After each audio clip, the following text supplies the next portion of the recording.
ابتدا در صنف خود ما به شکل نظری استاد تمام مضامین درسی در طول روز میخوانیم ما معرفی میکنه. بعد از دوباره در ورکشاپ میایم امو درسایی که ما نظری خواندیم دوباره از 0 تا 100 عملی در ایجاد خود ما کار میکنیم تا عملی نظری شد تا چیز بهتر یاد بگیریم. این حمله تجارت داره، لحاظ اقتصادی هم از لحاظ مصرفیات هم یک خدمت به وطن هم میشه و ایده میتونه که آدم یک لقمه حلال آدمی کسی موتر یا مستریگری موتر به دست بیاره. حالا تصمیم نیست بخیر خلاص شم بخیر یک ورکشاپ باز کنیم که هم مصرفیات شو هم بتونیم که پریتکس ما بالا بره هم فهمید یک لقمه حلال پیدا کرده بتونیم.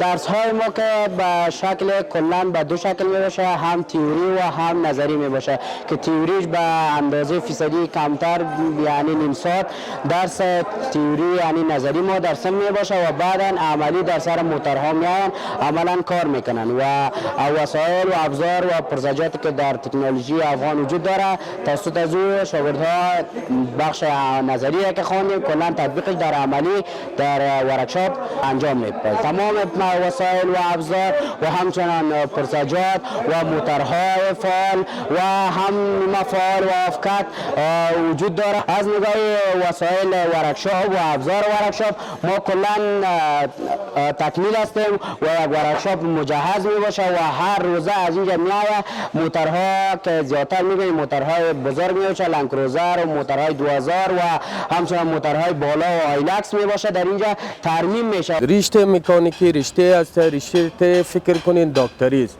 طبعا دیگر رشته که خیلی خوبه، مثلا کار مستریگری چیزی است آیدش خوبه. مثلا یک خیاطی که مثلا روز تا شام اگر 2 تا کالا را کوک کنه شاید 400 اجره بگیره.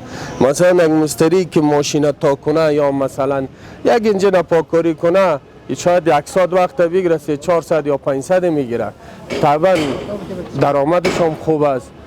دیگر رشته خوبی است که یک شاگردی که طبعا نو که میایه یک آدمی که میره مثلا چشما که از قبیلی که نظریم در مثلا کار میکنن میخوانن عملیم کار میکنن طبعا خیلی تاثیرات خود داره.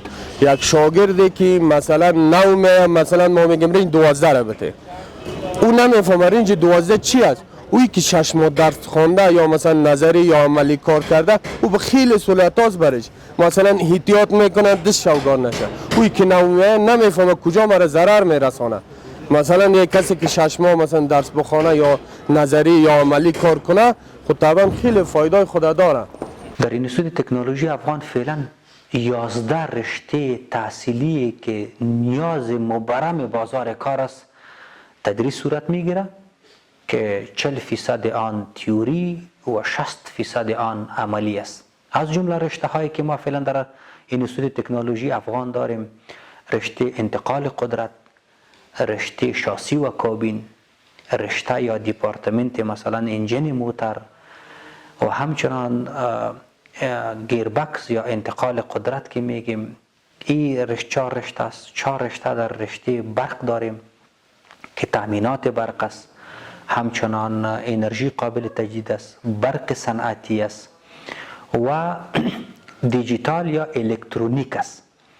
همچنان 2 رشته دیگه که در بخش کامپیوتر ساینس داریم رشته دیتابیس است، رشته نتورک است و یک رشته به نام تکنولوژی ماشین است. این را اطمینان برتان میتیم از طریق کمیت و کیفیت این اینستیتوت که هم وسایل هم ابزار هم درس های عملی که اینجا محصل به دست میاره از اسکنر گرفته تا رنج، پلاس، کرنج و پیچکش که تکنیک ابتدایی انجینری موتر است در اختیار داریم و اداره تعلیمات تکنیکی مسلکی در این رابطه گام های بسیار موثر و خوبی را انجام داده. در کنار آن امو تفاهم نامی که با اداره تعلیمات تکنیکی مسلکی داریم تمام موترهای اداره تعلیمات تکنیکی مسلکی دمی شاپ هایی که شما برنامه داشتین ترمیم میشه توسط اینمی محصلینی که فعلا شما برنامه از بهشان ثبت کردین و الحمدلله امو هنر و اسکیل و مهارت های عملیشان فوق العاده بلند رفته.